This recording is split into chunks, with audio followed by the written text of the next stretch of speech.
Hello ladies and gentlemen, Big Daddy Top Hat here. When it comes to the exciting world of Street Fighter characters, arguably no one is more intimidating than that of Shin Akuma.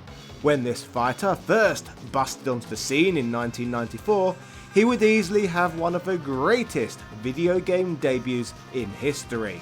One of which would not only see him placed as the final secret boss in Super Street Fighter 2 Turbo, but this appearance would also see him kill the franchise's established main villain, M. Bison, in one fell swoop. If that is not an epic debut, I don't know what is. But as cool as Street Fighter 2's final fight was, along with the character's subsequent appearances, perhaps what is in fact most scary of all is that this isn't even his final form. In today's special episode, we are going to be analysing Akuma using the full extent of his brutal power. An absolutely terrifying form when utilised, reportedly causing him to lose any shred of existing humanity. Some would even go as far to say that this version of Akuma is true evil incarnate. So, without further ado, let's attempt to learn more about this state and how Akuma goes about reaching this horrifying level of demonic power.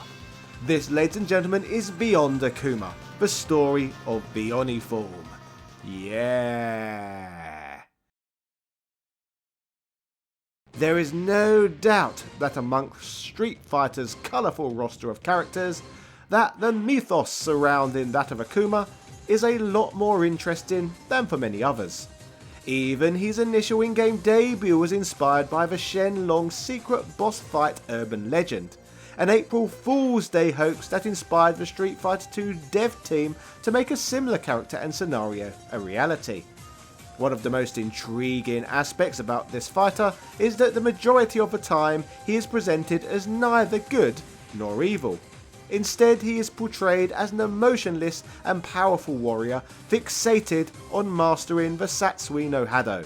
This disturbing technique translates as the surge of murderous intent, and is a dark energy based force that he utilises while scouring the earth looking to challenge the most powerful warriors possible.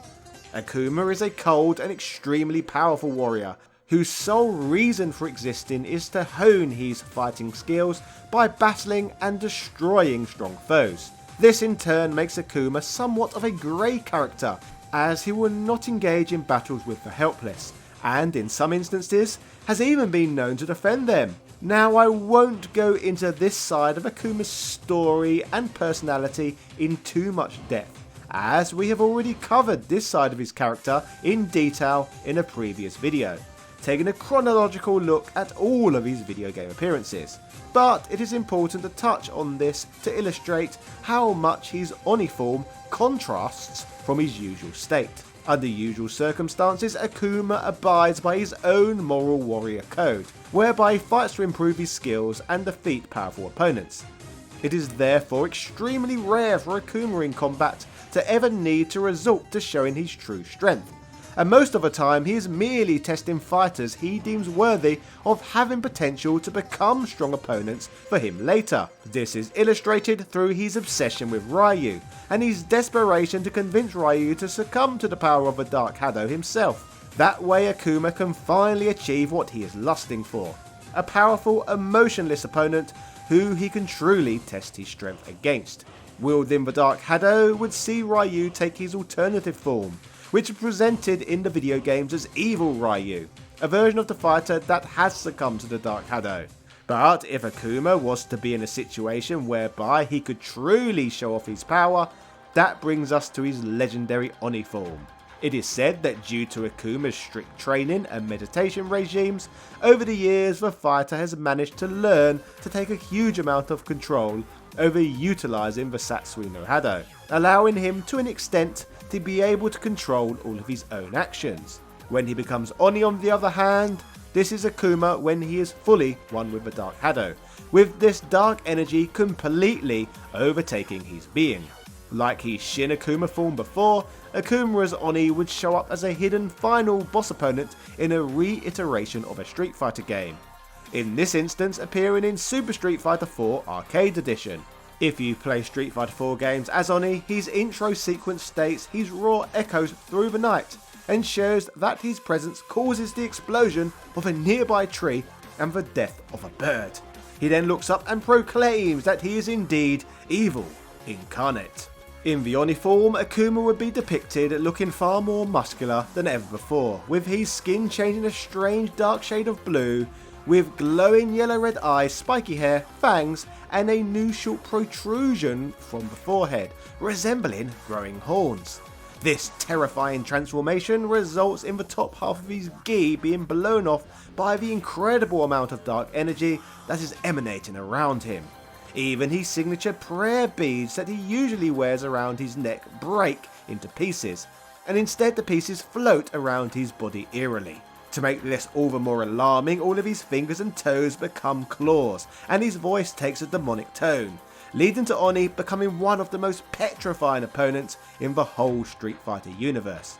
As for this character's transformation, Oni looks so different to Akuma's base form that most of the characters within Street Fighter 4 are unable to even be able to recognise that Oni and Akuma are the same person. Amusingly, Zangief is one of the exceptions to this rule, and he is very impressed by Akuma's extra muscle mass he has put on. Hilariously though, he is unable to notice any of the even more significant changes to Akuma's body, further emphasising the Russian fighter's obsession with bodybuilding. Bloody quick, change the channel! Outside of this, the Street Fighter 4 games would reveal the plot twist that Akuma's brother and Ryu and Ken's master, known as Goken, is not dead, and he had survived Akuma's attack against him many years ago. Being brothers, this means that Goken is able to identify who Oni is too, which is illustrated through his win quote. After Akuma has submitted to the full extent of the Dark Hado, to the point of becoming a demon known as Oni, in this chaotic form Akuma no longer relies on concrete martial arts techniques like previously, but instead fights with unrestrained movements filled with abandon. This in turn further emphasises that Oni is fighting using a terribly destructive force that is far beyond even Akuma's control. When fighting against this monster, some of Akuma's more basic characteristics can still be seen on display, but his trademark moves have evolved into less restrained techniques with heavily altered properties. Oni can use his special moves to both confuse and terrify his opponents, surprising them with extreme speed and using projectiles to control the space around him. Once Oni has been able to get up close to an opponent, it can be game over for them very quickly, especially if he chooses to execute his Shun Gokusatsu. When Rose does battle in the game with this intimidating foe, her win quote reveals even further information about this transformation. The quote tells us that it can be presumed that Oni was meant to show up at a later time, but not during the present day. This gives the implication that Akuma becoming Oni is not a what-if possibility, but Akuma's fate, regardless of if you consider his Oni transformation as part of Street Fighter 4's main story or not. If a player is able to beat the game as Oni, his ending shows him standing in the centre of Volcano, with him jumping up and chopping the ground with his hand. This results in an instant eruption that engulfs him in lava.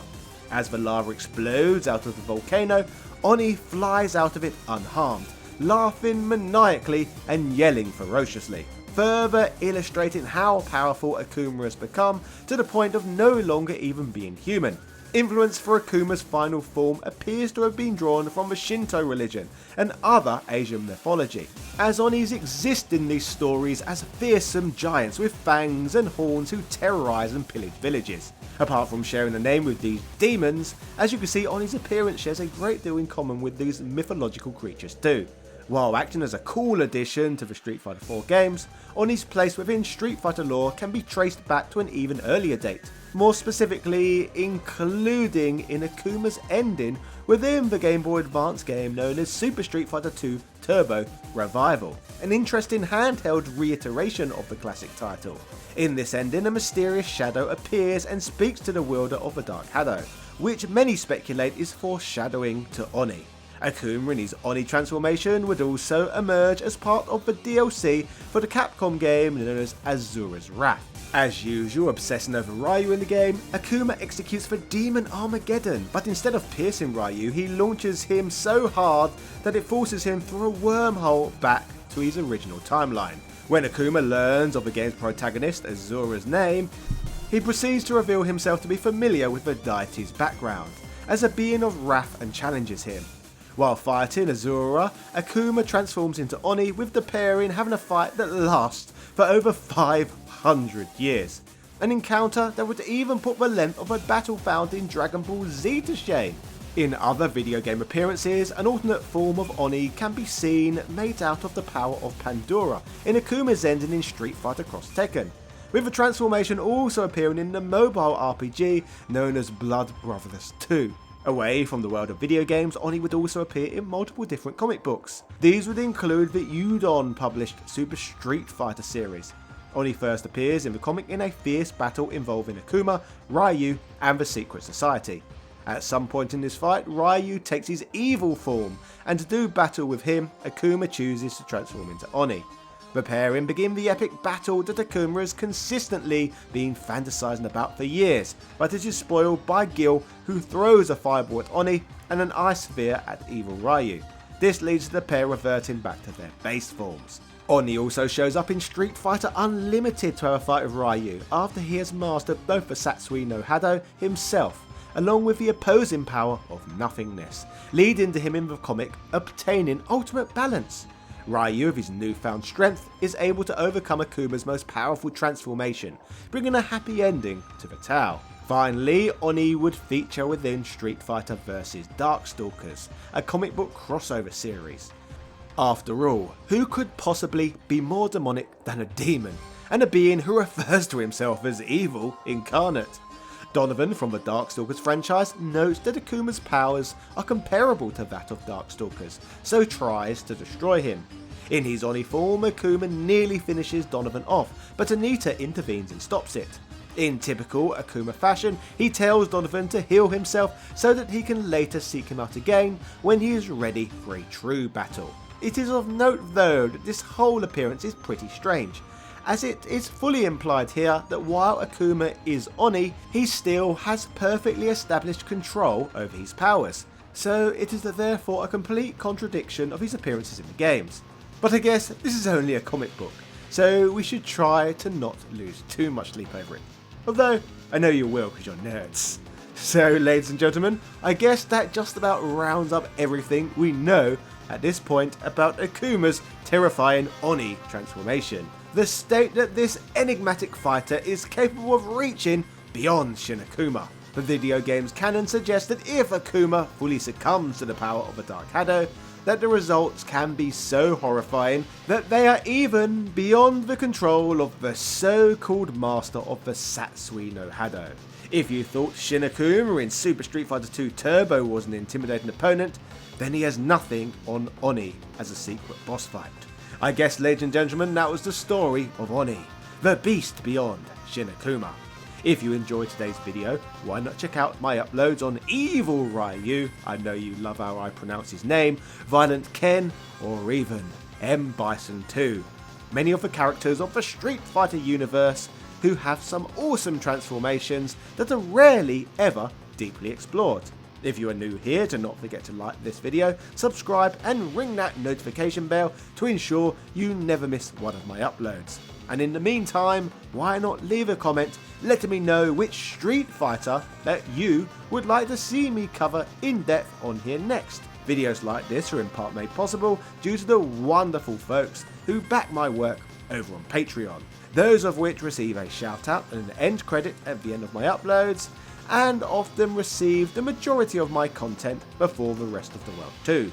Speaking of these gods amongst men, thank yous go out to A Murder of Crows, Carl Johnson, Sebastian Velez, Heo, Paula Lopez, Nostalgia Collector, Ben Harradine, Corio Marcinia, Ron Dinched, Evan Border, Philip Manth, Azur Arkai, Jock Varela, Michael Cullick, Sago, Jordan Durant, Ian Boyle, Nick Daniels, Princess Zana, Daniel Daly, Computer Man, House of a Ted, Gary Pinkett, ECU Professor, Johnny Holly, August Piazza, Justin Wang, Capcom vs SNK, Hermes Gonzalez, Man Shovel, Michael Hall, Sang Hee, Norma Stitz, Langston Miller, Noob, Sarah Powell, Flaming Renee, Marvin Araliga, TOG Driver, Louis Viant, John Bates, David Bale, Chris Fisk, Rick67, Antonio Rodriguez, Craig Jenkins, Synth Spaces, Punk Toast, Steve, Awesome Jacket Dude, and everybody else who backs my work over on the Patreon platform. Thank you for being a part of the most exclusive club on all of YouTube. But anyone can join, so is it exclusive really? So just shut the hell up and become one of my Patreon backers. That'd be much appreciated. Thank you. Bye.